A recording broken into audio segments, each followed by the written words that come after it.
bem-vindo a mais um episódio do Panela da Ju. E hoje nós vamos fazer uma coisa que eu tenho certeza que você aí do outro lado ama: pão francês. É isso mesmo, eu sou a fã número 1 de pão francês, mas eu sempre gostei daquela versão que é mais integral. E esta é uma dificuldade que eu tinha com os pães sem glúten, porque sempre a maioria deles é de fato baseada em farinhas brancas e eu gosto da opção integral. E aí, depois de muito estudo, começando com um pão que era um tijolo, que eu podia matar alguém, eu fui desenvolvendo a minha receita, que é a que eu vou dividir com vocês hoje.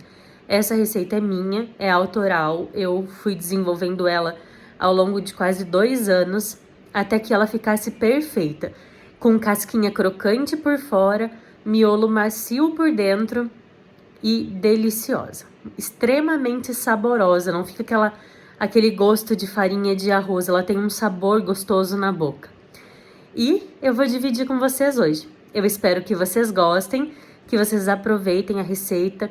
Já peço que, se você gostou da receita, que se inscreva aqui no canal, ative o sininho para ser avisado dos novos vídeos, deixe o seu joinha para nos ajudar no trabalho.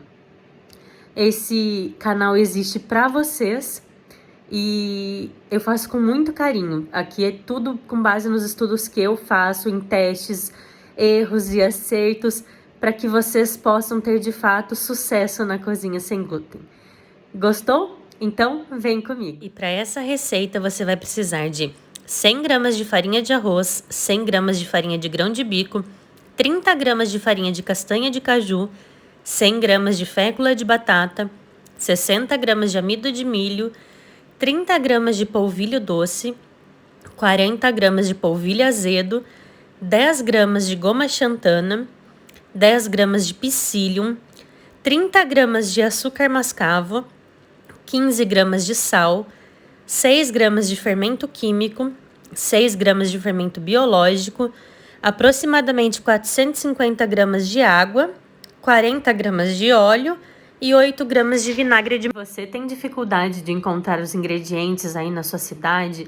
Ou se você prefere pedir pela internet, eu quero te convidar a conhecer o Empório Panela da Ju.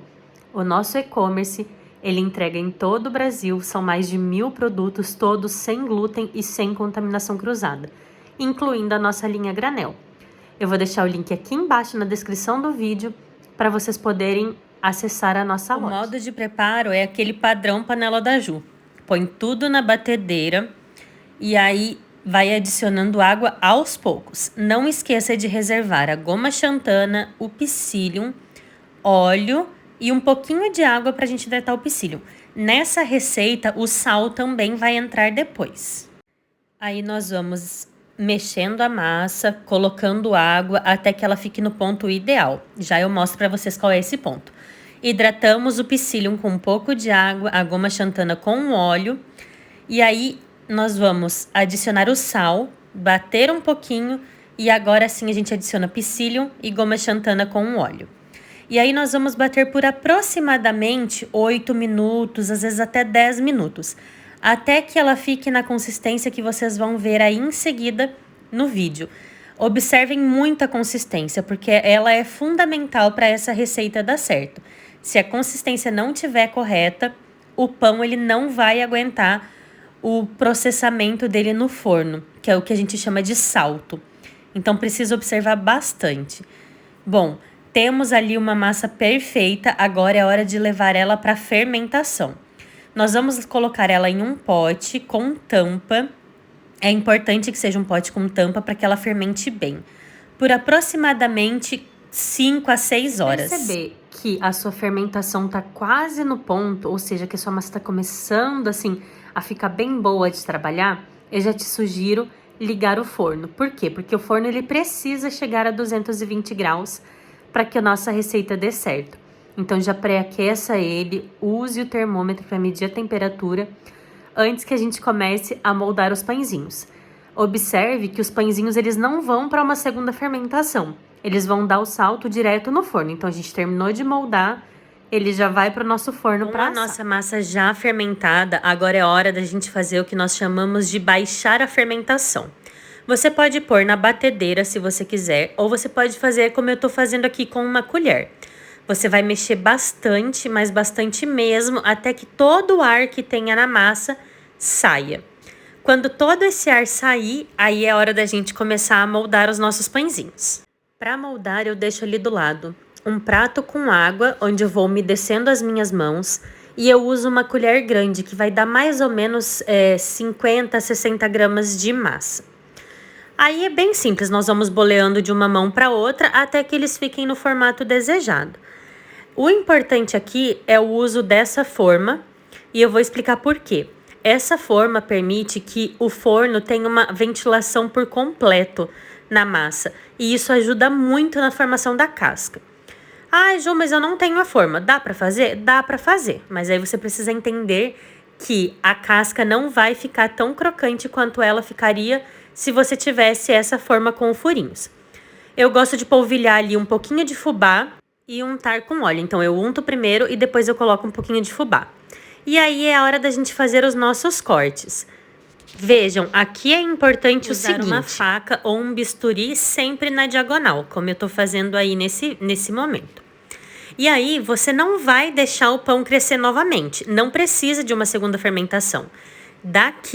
Desse momento, o nosso pão ele já vai para o forno, que deve estar pré-aquecido a 220 graus. E aí, nós vamos colocar junto ali uma forma para aquecer junto com o forno. E aí, depois, nós vamos adicionar a água fervente nessa forma que vai ficar embaixo. Vejam aqui no vídeo, ó, que tem uma forma embaixo e a minha forma de pães em cima. Essa forma, ela é muito importante nesse primeiro momento, que ela vai ajudar a formar o vapor que vai ficar ali dentro do nosso forno. E esse vapor é que vai nos ajudar no momento do salto do pão. Ele não vai permitir que a crosta fique dura automaticamente e não deixe o miolo terminar de assar. Então, a gente precisa desse vapor nos primeiros minutos. Agora vamos aos detalhes. Você vai deixar essa forma com vapor nos primeiros 20 minutos. E nesse tempo, o forno vai estar a 220 graus. Use um termômetro, é muito importante. Depois que a gente retirar essa forma de vapor, ou seja, depois dos 20 minutos, nós vamos baixar a nossa temperatura para 200 graus. E aí, ao diminuir a nossa temperatura, o nosso pão vai terminar de assar e vai ficar perfeito. Tenham paciência com esse processo, é um pouquinho chato, mas é ele quem nos permite ter um pão de casca crocante, que a gente corte com a faca e faça aquele croque-croque que a gente gosta. Sério, ele ficou muito parecido com um pão tradicional. Então, façam, observem bem os detalhes. Se você tiver alguma dúvida, deixa aqui nos comentários que eu sempre respondo, certo? Então, não se esqueçam, esse pão, gente, é persistência, é paciência, fermentação é importante, forno é importante. Não desista na primeira tentativa se não der certo. Se você gostou dessa receita, não esqueça de compartilhar com os seus amigos. Lembrando que o nosso pão ele vai assar por aproximadamente 50 a 55 minutos, a depender do seu forno. E aí é só o tempo dele ficar bem dourado na casca por fora, e aí você já pode retirar. Depois que você retirar ele do forno, coloque sobre uma grade e deixe ele esfriar. Não faça a burrada de cortar o pão enquanto ele ainda tá quente. Por quê? Porque ainda tem vapor dentro, e esse vapor ainda vai terminar de assar o nosso pão enquanto ele estiver descansando na nossa grade. Então, esse processo é muito importante. E o nosso pão vai ficar assim, ó, lindo por dentro e por fora.